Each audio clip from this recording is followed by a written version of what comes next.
Shalom Bapak Ibu terkasih di dalam Tuhan. Pagi ini kita datang ke hadapan hadirat Tuhan. Mari kita akan merendahkan diri. Sebelum memulai ibadah kita memohon pimpinan Tuhan. Terima kasih Bapa untuk anugerah kehidupan yang Kau masih berikan dalam hidup kami. Kami bersyukur bahwa rencana-rencana-Mu dalam hidup ini dari hari lepas ke hari boleh digenapi dan kami mengalaminya. Hari ini kami kembali merendahkan diri di hadapan Tuhan, ingin bersatu hati untuk beribadah, memuji, memuliakan, meninggikan nama Tuhan, berdoa dan mendengarkan suara Tuhan. Karena itu ibadah kami pada pagi hari ini dari awal sampai akhir kami serahkan dalam pimpinan Tuhan, dan turunlah atas kita sekalian anugerah dan damai sejahtera dari Allah Bapa, Putra dan Roh Kudus. Amin.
Sebelum kita mendengarkan firman Tuhan, mari kita minta pimpinan Tuhan dalam doa.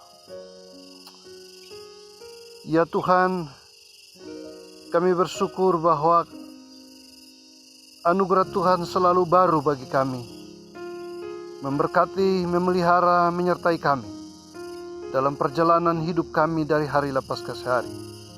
Dan di hari ini kami kembali lagi datang di hadirat Tuhan, merindukan firman-Mu. Kami rindu sabda-Mu ya Tuhan, yang akan menggairahkan kehidupan kami, mengerti rencana-rencana Tuhan, dan hidup di dalam rencana-rencana itu. Karena itu Bapa, mari berfirman bagi kami, melalui hamba-Mu di dalam nama Tuhan Yesus. Amin. Shalom Bapak Ibu terkasih di dalam Tuhan Yesus. Pada minggu ini adalah minggu spesial lagi, di mana kita memperingati Hari Pencurahan Roh Kudus yang terjadi kurang lebih 2020 tahun yang lampau. Kehadiran Roh Kudus di dalam kehidupan orang percaya itu akan membakar kehidupan, menggairahkan untuk kita tetap setia kepada Tuhan, melaksanakan visi misi Allah di tengah-tengah dunia ini, sampai kita dipanggil pulang ke rumah Bapa yang kekal. Roh Kudus yang dijanjikan itu harus kita terima, karena Allah punya rencana untuk melengkapi kita guna hidup yang produktif, memuliakan nama Tuhan selama masih ada kesempatan. Karena itu bacaan kita pada pagi hari ini terambil dari Kisah Para Rasul pasal 1 ayat yang ke-8. Demikian bunyi firman Tuhan. Tetapi kamu akan menerima kuasa kalau Roh Kudus turun ke atas kamu, dan kamu akan menjadi saksiku di Yerusalem dan di seluruh Yudea dan Samaria sampai ke ujung bumi.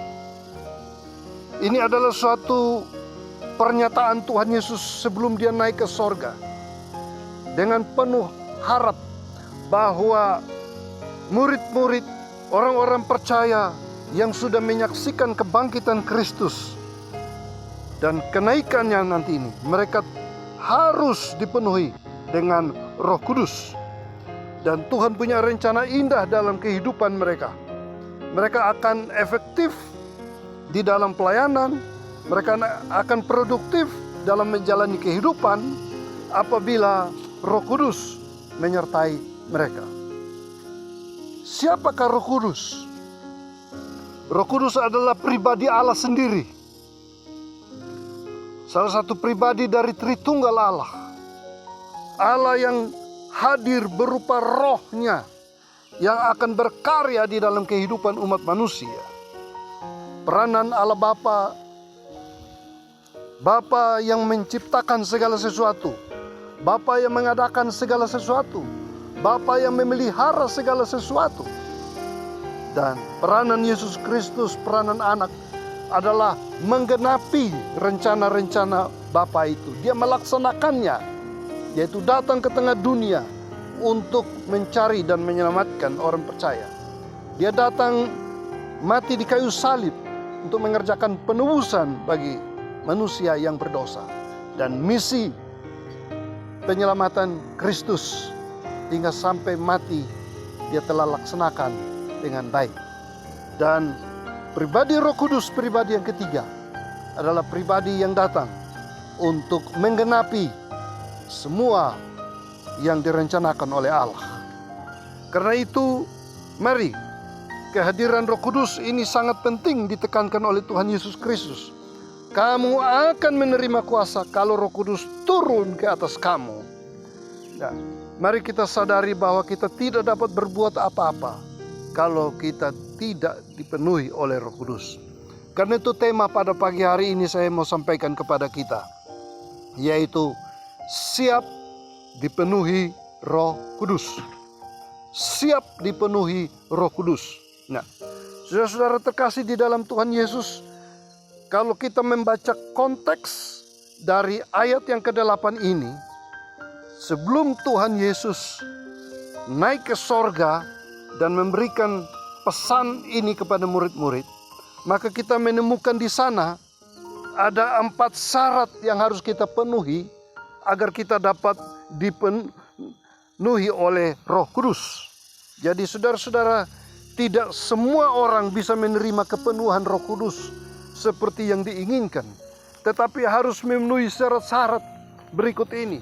Yesus menyampaikan pesan ini dengan melihat bahwa murid-murid dan orang-orang percaya mereka telah memenuhi syarat-syarat ini dan mereka akan siap untuk menerima pencurahan Roh Kudus. Nah, dengan memenuhi syarat-syarat ini kita juga akan efektif di dalam menjalankan misi Tuhan di tengah-tengah dunia. Kita akan hidup produktif memuliakan Tuhan selama hidup di dunia. Penting sekali dipenuhi oleh Roh Kudus. Bagian firman Tuhan lain mengatakan, jangan kamu mabuk oleh anggur, tapi hendaklah kamu penuh oleh Roh. Dan hidup kita juga seharusnya dipimpin oleh Roh, bukan lagi dipimpin oleh kedagingan, tetapi kita dipimpin oleh Roh dengan menghasilkan karunia-karunia Roh, dengan menghasilkan buah-buah Roh. Dan itulah kehidupan orang percaya setelah Yesus naik ke sorga. Sampai pada sekarang, peranan Roh Kudus sangat efektif di dalam dunia. Gereja dilahirkan karena Roh Kudus. Orang percaya bertahan di tengah dunia yang penuh persoalan kesulitan hidup karena pekerjaan Roh Kudus. Dan sampai hari ini Roh Kudus terus bekerja dan tawarkan kepada kita semua. Karena itu, siapkah kita dipenuhi oleh Roh Kudus? Kalau kita ingin dipenuhi oleh Roh Kudus, berdasarkan konteks nats ini, mari kita penuhi 4 syarat berikut ini. Syarat pertama orang yang dipenuhi Roh Kudus yaitu mereka yang sudah yakin seyakin-yakinnya bahwa Yesus itu hidup. Yakin seyakin-yakinnya Yesus itu hidup. Kita harus percaya Yesus yang hidup. Kalau Dia yang hidup, berarti Dia tahu segala persoalan kehidupan kita.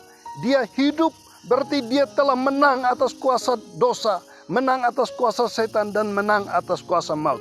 Dia hidup, berarti Dia bertanggung jawab penuh di dalam kehidupan kita. Dia ikut menata kehidupan kita. Dia itu ikut menolong kita dalam segala hal. Yesus hadir dalam kehidupan kita masa kini. Dia bukan hadir pada zaman dulu saja. Karena itu di dalam Ibrani pasal 13 ayat 8 mengatakan, Yesus Kristus itu tidak berubah. Dulu, sekarang, sampai selama-lamanya. Kita percaya bahwa Dia hidup. Dia hidup di tengah-tengah kita. Kalau kita adalah orang yang percaya, yakin seyakin-yakinnya bahwa Yesus itu hidup sampai pada sekarang dan sampai selama-lamanya. Dia hidup di dalam hidup kita juga. Maka kita adalah orang yang layak untuk siap menerima Roh Kudus. Syarat yang kedua, orang yang siap dipenuhi oleh Roh Kudus adalah mereka yang hidupnya sudah kembali, mereka yang kembali kepada komitmen awal dalam panggilan. Mereka yang punya panggilan yang kuat di dalam Tuhan. Konteksnya di sini adalah murid-murid ini adalah orang-orang yang dipanggil, yang memiliki komitmen untuk hidup bagi Tuhan. Nah, karena itu kita harus punya komitmen hidup untuk melayani Tuhan. Komitmen untuk menjawab panggilan Tuhan. Kembali kepada komitmen-komitmen itu. Murid-murid ini awalnya adalah orang-orang yang sudah punya panggilan yang jelas. Tetapi mereka goncang dan mereka ingin kembali kepada kehidupan mereka yang lama. Dan setelah Yesus bangkit berulang-ulang kali menampakkan diri kepada mereka, dan akhirnya mereka bangkit kembali ke rohani mereka. Mereka kembali bernyala-nyala ingin mengikut dan melayani Tuhan. Kembali kepada panggilan mereka bahwa mereka mau setia melayani Tuhan. Dan itu berarti mereka adalah orang-orang yang siap untuk dipenuhi oleh Roh Kudus. Roh Kudus akan memenuhi setiap orang yang punya roh yang bernyala-nyala, yang punya panggilan yang jelas, yang siap untuk melayani Tuhan. Kalau saudara tidak siap melayani Tuhan, Roh Kudus tidak akan memenuhi saudara.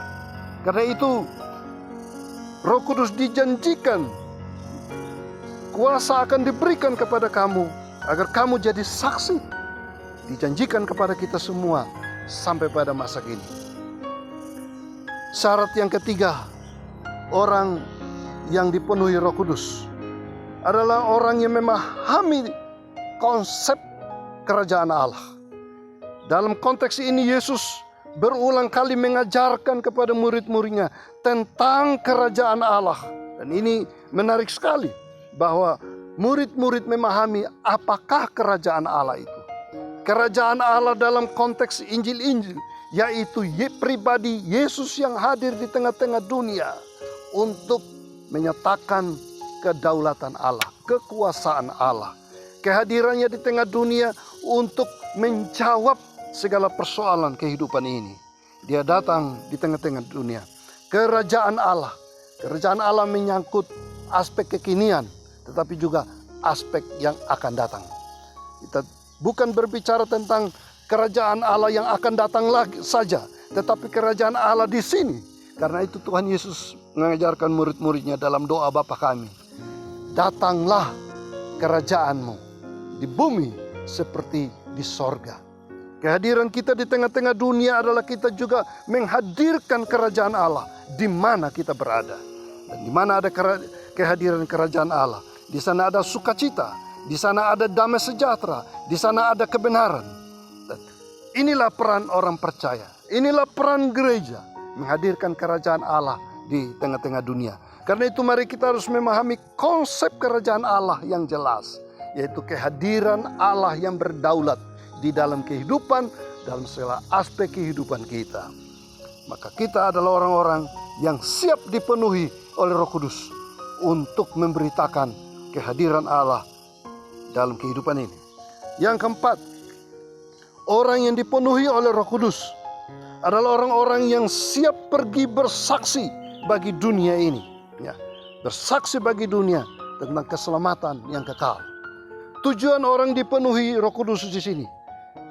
Kamu akan menerima kuasa kalau Roh Kudus turun ke atas kamu. Kamu akan menjadi saksiku di Yerusalem, Yudea, Samaria, sampai ke ujung-ujung bumi. Jadi, saudara-saudara, orang dipenuhi Roh Kudus bukan untuk satu kebanggaan spiritual, satu kebanggaan rohani, kebanggaan individu, tetapi tujuannya adalah kita menjadi berkat. Kita menjadi saksi bagi dunia. Kita menyaksikan tentang rencana penyelamatan Allah bagi dunia. Menyaksikan tentang Kristus yang disalibkan, Kristus yang mati, dan Kristus yang bangkit. Dan tujuannya apa? Harus jelas. Bersaksi tentang kebesaran Allah, kasih Allah kepada dunia, rencana penyelamatan Allah bagi dunia. Siapkah saudara menjadi saksi-saksi Kristus yang hidup di tengah-tengah dunia? Maka saudara adalah orang yang layak untuk menerima pencurahan Roh Kudus. Dan inilah rencana Allah. Allah ingin memenuhi setiap orang percaya dengan Roh-Nya. Yang kehadiran Roh Kudus dalam hidup kita menghasilkan kehidupan kita yang produktif, yaitu menghasilkan buah Roh Kudus dengan karakter Kristus yang baru, menghasilkan keterampilan kita di dalam pelayanan dengan dilengkapi karunia-karunia Roh Kudus, tetapi juga mendorong kehidupan kita untuk pergi bersaksi bagi setiap orang agar mereka juga diselamatkan. Demikianlah 4 syarat yang harus dipenuhi oleh orang yang ingin dipenuhi oleh Roh Kudus. Siapkah Bapak Ibu secara pribadi hari ini juga berkomitmen untuk dipenuhi Roh Kudus dengan memenuhi 4 syarat tadi? Mari kita tunduk kepala dan berdoa. Terima kasih Tuhan bahwa pagi ini kami dilayakkan Tuhan untuk mendengarkan sapaan firman. Tetapi Tuhan juga punya rencana untuk memenuhi kami dengan kuasa Roh-Mu. Karena itu berdoa di dalam nama Tuhan Yesus, bagi setiap orang yang sedang mendengar firman ini dimanapun berada, dan mereka yang telah memenuhi syarat untuk dipenuhi oleh Roh Kudus, sebagai hamba Tuhan berdoa di dalam nama Yesus, terjadilah kepenuhan Roh Kudus. Terjadilah kepenuhan Roh Kudus sesuai dengan yang Tuhan janjikan bagi mereka yang layak untuk menerimanya. Kami berdoa Tuhan supaya kehidupan kami mulai hari ini adalah kehidupan yang dikendalikan oleh Roh Kudus, yang dipimpin oleh Roh Kudus, yang dikuasai oleh Roh Kudus dalam seluruh aspek kehidupan kami. Kami bukan hidup bagi diri kami sendiri, tapi hidup bagi Allah, memuliakan Tuhan. Terima kasih Bapa, dan kami juga terbuka di hadapan-Mu. Tuhan tahu segala keperluan kami, Tuhan tahu segala kebutuhan-kebutuhan hidup ini. Dan setiap kami yang punya persoalan dengan ekonomi, persoalan dengan hubungan sosial, persoalan dengan pekerjaan, persoalan dengan sakit penyakit, persoalan dengan bermacam-macam hal di sekitar kami. Berdoa Tuhan hadir dan memberikan jawaban dan pertolongan dan penguatan. Kami berdoa Tuhan, jemaat Tuhan tetap menyertai setiap kami. Kami berdoa untuk kehidupan di tengah bangsa dan negara ini Tuhan. Kami tidak pernah bosan dan berhenti untuk terus bersuara, berseru kepada Tuhan, minta pertolongan, minta hikmat, minta campur tangan Tuhan bagi kami, baik di negara Republik Indonesia, bahkan di seluruh dunia ini. Dalam peran serta hamba-hamba Tuhan, dalam pemberitaan firman-Mu dimanapun berada.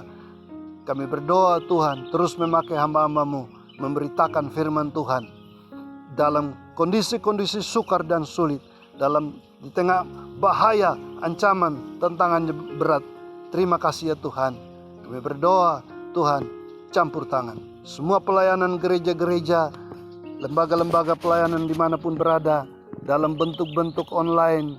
Kami berdoa Tuhan ikut berkarya, sehingga setiap orang yang menerima berbagai bentuk layanan diberkati oleh Tuhan. Terima kasih Bapa. Akhirnya kami menyerahkan kehidupan kami.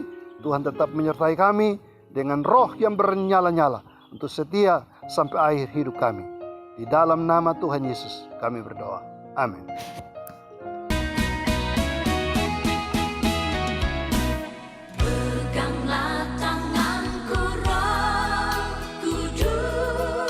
Kudus, setia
Sebelum kita kembali melaksanakan aktivitas kita sehari-hari, marilah kita satu di dalam doa.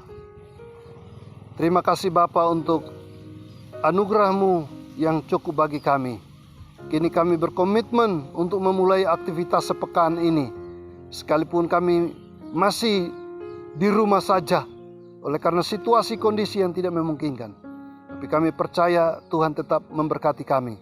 Bila Tuhan berkenan, ada yang menerima mujizat pertolongan Tuhan, ada yang akan menerima jawaban doa. Kami berdoa biarlah itu terjadi di dalam nama Tuhan Yesus. Apapun rencana Tuhan yang terbaik untuk setiap kami, untuk sepekan mendatang, biarlah itu terjadi. Dan kami kembali melaksanakan aktivitas keseharian kami dengan disertai berkat daripada Tuhan. Kasih setia Allah Bapa, anugerah di dalam Tuhan Yesus Kristus, penghiburan dan kekuatan oleh kehadiran Roh Kudus yang memenuhi hidup ini, tetap menyertai kami sekalian dari sekarang sampai selama-lamanya. Amin. Berikut ini adalah tips menghadapi Corona. Yang pertama, rajin mencuci tangan menggunakan sabun. Pastikan setiap tangan dan jari-jari Anda sudah bersih agar jauh dari kuman dan juga virus-virus jahat. Yang kedua, gunakanlah masker dengan baik dan benar, terutama apabila kita berada di tempat-tempat umum, agar tubuh kita tetap terjaga dari penyakit. Yang ketiga, pastikan Anda menjaga jarak Anda dengan orang lain, karena kita tidak tahu apakah mereka dalam kondisi tubuh yang baik atau tidak. Dan yang utama, setialah berdoa kepada Tuhan, karena hanya Tuhan yang tahu setiap masa depan kita. Demikianlah beberapa tips anak-anak Tuhan dalam menghadapi Corona. Tetaplah percaya dan tetaplah berdoa. Tuhan Yesus memberkati.